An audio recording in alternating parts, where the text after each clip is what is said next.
100 रानियों के साथ रहते रहते सम्राट अपने जीवन से परेशान हो चुका था। उसे अपनी युवावस्था की वो दिन याद आए जब उसके मन में स्त्रियों के प्रति कोई आकर्षण नहीं था, जब उसे काम शक्ति और काम वासना के बारे में पता तक नहीं था। उस समय को याद करके राजा की आंखों में आंसू आ गए थे। कितना ऊर्जावान, कितना जोशीला और कितना ताजगी से भरा हुआ रहा करता था वो। और आज वह सम्राट बूढ़ा हो चुका था, लेकिन बूढ़ा होने के बाद भी वह अपनी काम वासनाओं से छुटकारा नहीं पा सका था। यूं तो उसने हजारों युद्ध जीते, लेकिन अपने मन पर आज तक वह विजय प्राप्त नहीं कर पाया था। अपने काम वासना के सामने उसने अपने घुटने टेक दिए थे। अब तो सम्राट को चिंता होने लगी थी, क्योंकि वह बूढ़ा हो चुका था और किसी भी वक्त उसकी मृत्यु हो सकती थी। लेकिन मृत्यु को अपने सामने देखकर जहां पर लोग मोक्ष और मुक्ति की बातें सोचते हैं, वहीं पर वह सम्राट काम वासना के विचारों से घिरा रहा करता था। पूरी 100 रानियां थी उसकी, एक से बढ़कर एक खूबसूरत, और 100 रानियों के साथ रहकर उसने बच्चे भी पैदा किए थे। इतने काम को भोगने के बाद भी उसका मन छटपटाता क्यों है? क्यों उसमें अब भी अश्लील विचार आते रहते हैं? सम्राट सोच में पड़ गया था कि क्या मरने के बाद भी यह काम वासना का बोझ मैं अपने साथ लेकर यहां से जाऊंगा? सम्राट आत्मा के सिद्धांत को मानने वाला था, इसीलिए उसने सोचा, अगर मैं अपनी काम वासना से छुटकारा नहीं पा पाया तो मेरी आत्मा न जाने कब तक यूं ही भटकती रहेगी। मुझे अपनी आत्मा को मुक्त करने के लिए इन काम वासनाओं के विचारों को यहीं पर छोड़ देना होगा। सम्राट दिन भर इसी चिंता में डूबा रहता था कि किस प्रकार मैं अपनी काम वासना से छुटकारा पा सकूं, और इसीलिए एक दिन उसने अपने राजमहल में नगर के सभी विद्वानों की एक सभा बुलवाई। स्वाभाविक रूप से सभा में चर्चा का विषय काम वासना ही रखा गया था। सम्राट ने अपने मंत्री से पूरे नगर में घोषणा करवा दी थी कि जो भी विद्वान राजा के मन को संतुष्ट कर पाएगा, वह पूरे जीवन काल के लिए राजा का प्रमुख सलाहकार बनकर रहेगा।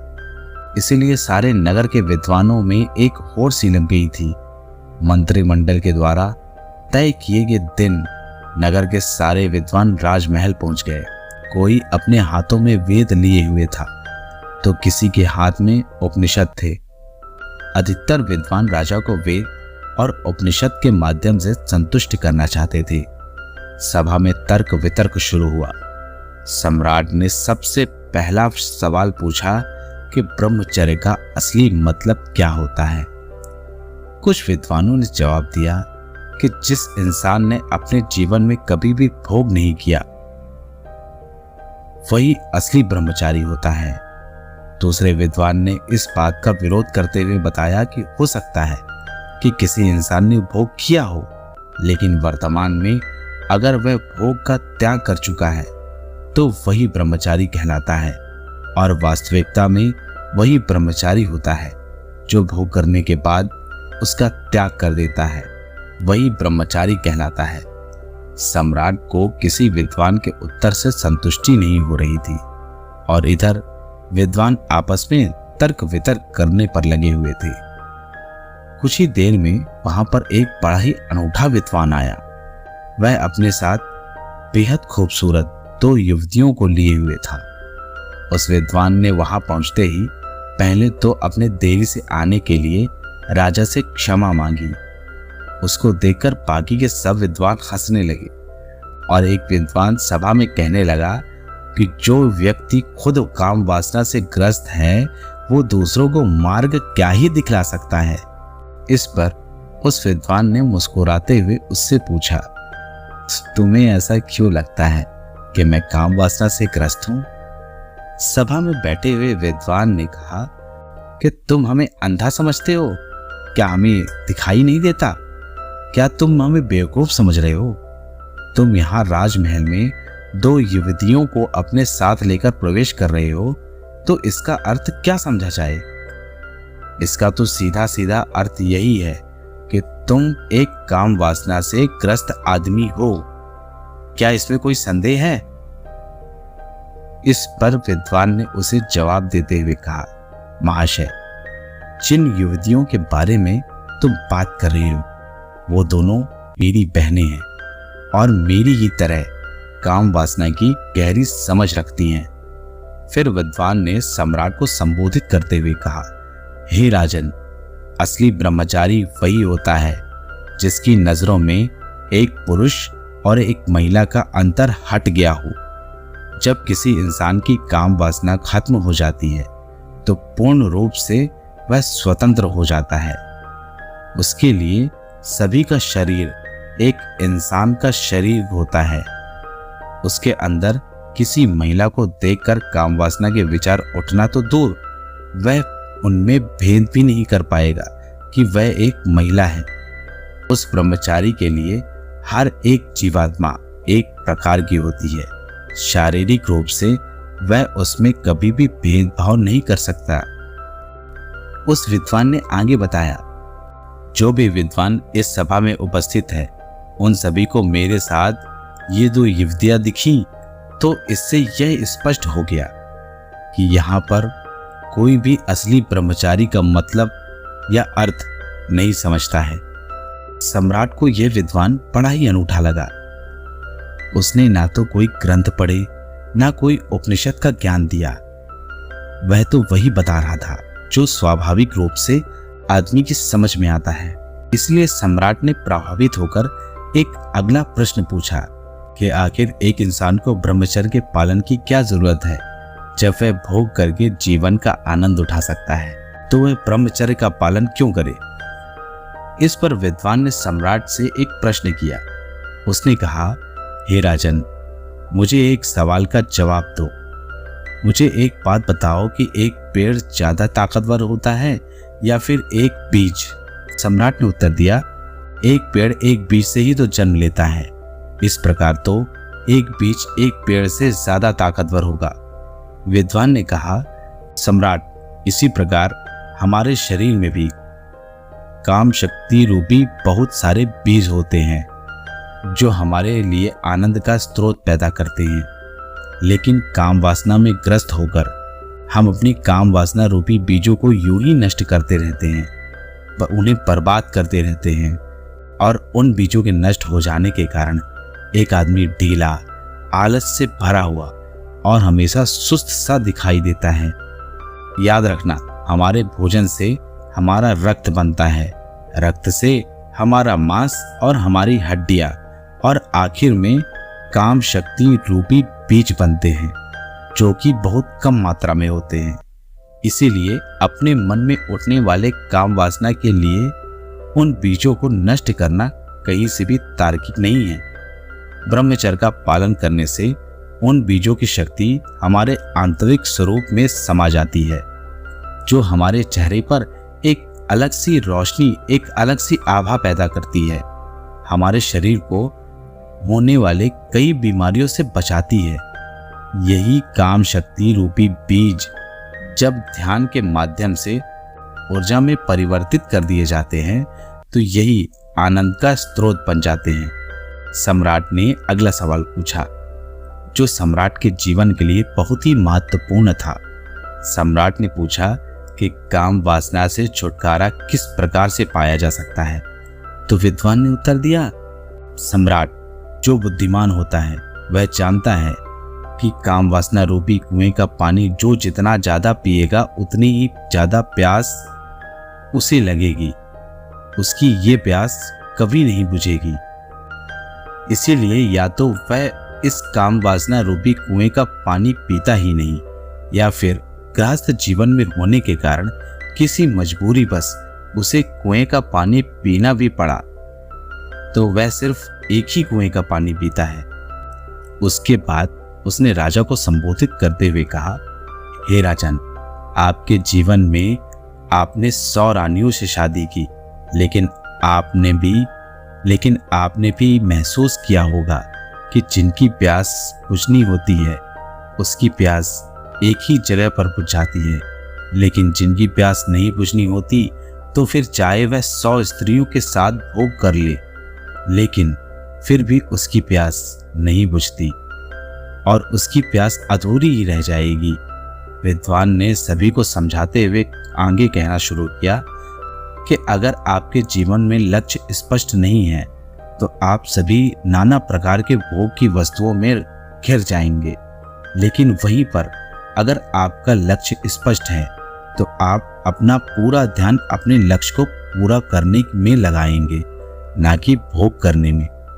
सम्राट, तुमने सुना होगा कि एक कहावत बहुत पुरानी है कि खाली दिमाग शैतान का घर होता है। इसीलिए एक इंसान को अपने जीवन का लक्ष्य स्पष्ट दिखाई देना चाहिए। शुरुआती चरण में काम वासना हमेशा हमारे विचारों के द्वारा उत्पन्न होती है, और अगर हम अपने विचारों को ऐसी जगह पर लाएंगे जिससे हमारा लक्ष्य पूरा हो सके, तो हमारे मस्तिष्क में काम वासनाओं के विचार के लिए कोई जगह ही नहीं बचेगी। विद्वान ने सम्राट को चेतावनी देते हुए कहा, सम्राट, याद रखना, भोग करने से ज्यादा खतरनाक काम वासना के विचार होते हैं। वह हमारा मानसिक संतुलन बिगाड़ देते हैं, हमारी दृष्टि को भ्रमित भी कर देते हैं। उस विद्वान ने सभी को एक कहानी सुनाते हुए कहा, एक बार 2 सन्यासी भिक्षा मांगकर अपने आश्रम में वापस आ रहे थे। रास्ते में एक नदी थी। उनका आश्रम नदी के उस पार था, इसीलिए उन्हें नदी पार करके ही जाना पड़ता था। एक दिन जब वह भिक्षा मांगकर अपने आश्रम की ओर लौट रहे थे तो नदी के किनारे उन्हें एक महिला बैठी हुई दिखाई दी। उस महिला ने उन दोनों साधुओं से पूछा कि क्या आप में से मुझे कोई नदी पार करवा सकता है? उसमें से एक सन्यासी ने तुरंत ही मना कर दिया। उसने अपने मन में सोचा कि मैंने तो ब्रह्मचर्य का व्रत ले रखा है, तो भला मैं किसी स्त्री को कैसे छू सकता हूँ। दूसरे सन्यासी ने मुस्कुराते हुए उस महिला को अपने कंधे पर बिठा लिया और अपने कंधे पर बिठाकर नदी पार करवा दी। यही बात उस दूसरे सन्यासी को अखर गई। जब वह उस महिला को दूसरे किनारे पर छोड़कर अपने रास्ते की ओर वापस बढ़ने लगे तो उसने दूसरे सन्यासी से कहा, सुनो, तुमने ये ठीक नहीं किया। तो तुम्हें उस महिला को अपने कंधे पर नहीं बिठाना चाहिए था। तुमने उसे वह नदी पार करवा के बहुत बड़ी गलती की है, इसीलिए मैं तुम्हारी शिकायत गुरुजी से करूंगा। उस सन्यासी ने हंसते हुए कहा, मैं तो उस महिला को कभी का अपने कंधे से उतार चुका हूं, लेकिन शायद तुम अपने दिमाग से उसे अभी तक उतार नहीं पाए। सभा में उपस्थित सभी लोग उस विद्वान की यह कहानी बड़े ध्यान से सुन रहे थे। आखिर में विद्वान ने सम्राट को बताया कि सम्राट, इस तरह हम भी अपने मन पर न जाने कितना बोझ लेकर चलते रहते हैं। कामुक विचार हमारे मन को इस प्रकार मैला करते रहते हैं जिस प्रकार एक गंदे नाले का पानी सारी नदी को मैला कर देता है। अगर तुम जीवन में आनंद लेना चाहते हो और अपने आप को ऊर्जा से भरा हुआ महसूस करना चाहते हो तो अपने मन के लिए पवित्र विचारों का रास्ता बनाओ।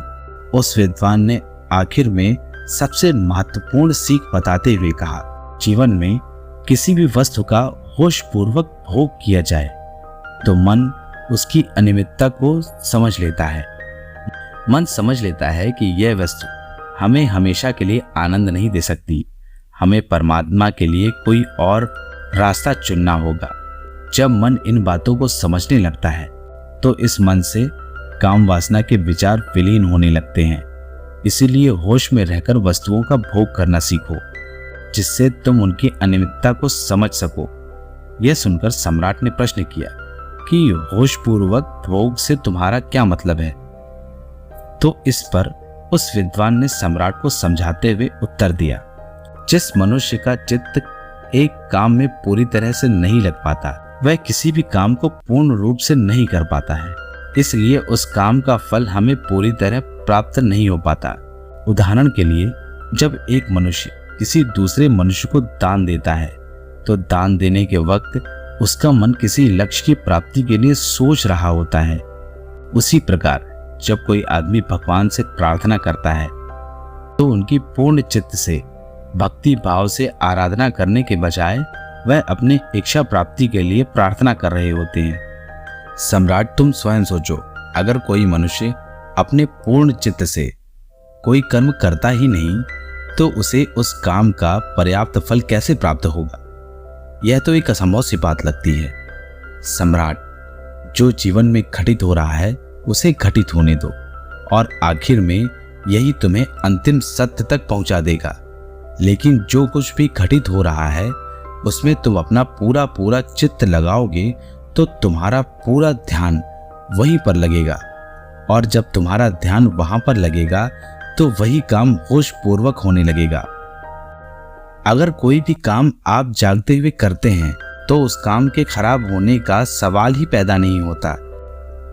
जब हम सोए सोए कोई काम करते हैं तो उसी प्रकार हम सोए सोए ही सोचते रहते हैं कि हमें काम वासना से छुटकारा पाना है, लेकिन यह सब संकल्प आदमी सोते सोते ही लेता है। जागृत अवस्था में संकल्प लेने की जरूरत ही नहीं पड़ती, क्योंकि खुली आंखों से जागते हुए कोई मनुष्य गलती कर ही नहीं सकता। इसीलिए काम वासना से छुटकारा पाने के बजाय तुम यह सोचो कि तुम उसे होश पूर्वक जागते हुए कैसे भोग सकते हो, और एक बार जब तुम उसे होश पूर्वक कर लेते हो तो उसके बाद तुम्हें खुद ही महसूस होगा कि कर्म तुम्हारे अंदर क्या बदलाव ला रहा है। अगर वह तुम्हारे अनुसार सही नहीं होगा, तुम्हें गलत लगेगा, तो तुम उसे वैसे ही छोड़ दोगे। तुम्हें संकल्प लेने की आवश्यकता ही नहीं पड़ेगी। लेकिन होश की स्थिति तक पहुंचने के लिए तुम्हें ध्यान का मार्ग अपनाना पड़ेगा। ध्यान करने से ही आदमी की निद्रा टूटती है, वह जागृत अवस्था में आता है, और जब वह जागृत अवस्था में आ जाता है तो उसका चित्त एक काम पर पूरी तरह से लगने लगता है, और उसके बाद होशपूर्वक उसे काम को करने के बाद उस काम की अनियमितता को हमारा मन अपने आप ही समझ लेता है। विद्वान ने अपनी बात को और गहराई से समझाते हुए समझाया कि सोए हुए इंसान को मार्ग पर पड़ा हुआ पत्थर भी नहीं दिखाई पड़ता, और वह भी उसे तब पता चलता है जब उसे उस पत्थर से ठोकर लग जाती है। और इसी प्रकार तो हर इंसान कार्य करता है। जब वह रास्ते पर चलता है तो अपने विचारों पर, अपने भविष्य की योजनाओं में उसका मन हमेशा उलझा रहता है। उसका ध्यान अपने चलने पर तो होता नहीं, तो रास्ते पर कहां से होगा? यह सब लक्षण एक सोए हुए मनुष्य के होते हैं, और जब वह मनुष्य यह महसूस कर लेता है कि वह कितनी गहरी निद्रा में है, तो उस समय उसके जीवन में ध्यान का उदय होता है। लेकिन सोए हुए इंसान को भला किस प्रकार दिखाई देगा कि वह सोया हुआ है? या तो कोई उसे हिलाकर जगाए, या तो उसे बताए कि तुम सोए हुए हो, तब तो उसकी नींद टूटेगी। लेकिन ऐसे मनुष्य कम ही मिलते हैं जो हमें यह एहसास कराते हैं कि हम कितनी गहरी निद्रा में सोए हुए हैं। हमारा मन विचारों का, भविष्य की योजनाओं का, अतीत के दुखों का एक दफ्तर बन चुका है। वह सम्राट उस विद्वान के उत्तरों से बहुत प्रभावित हुआ, और उस सम्राट ने उस विद्वान को अपने पूरे जीवन काल के लिए अपना सलाहकार बना लिया। तो दोस्तों, आशा है कि आपको यह कहानी अच्छी लगी होगी। अगर आपको यह कहानी अच्छी लगी हो तो वीडियो को लाइक जरूर कर दीजिएगा, और कमेंट बॉक्स में अपने सुझाव अवश्य लिखिएगा कि आपको यह कहानी कैसी लगी। और अगर आप इस चैनल में कहीं से भी नए आए हैं तो चैनल को सब्सक्राइब करना बिल्कुल मत भूलिएगा। तो दोस्तों, आज के लिए बस इतना ही। अगर आपको ऐसी ही कहानियाँ पसंद है तो हमारे चैनल में आपको ऐसी ही कहानियों के संग्रह मिल जाएंगे जिन्हें आप कभी भी सुन सकते हैं। तो दोस्तों, आज के लिए बस इतना ही। कल फिर मिलते हैं किसी और नई कहानी के साथ हम लोग। तब तक के लिए नमस्कार, और वीडियो में अंत तक बने रहने के लिए आप सभी का बहुत बहुत धन्यवाद। जय श्री कृष्ण। राधे राधे। हर हर महादेव।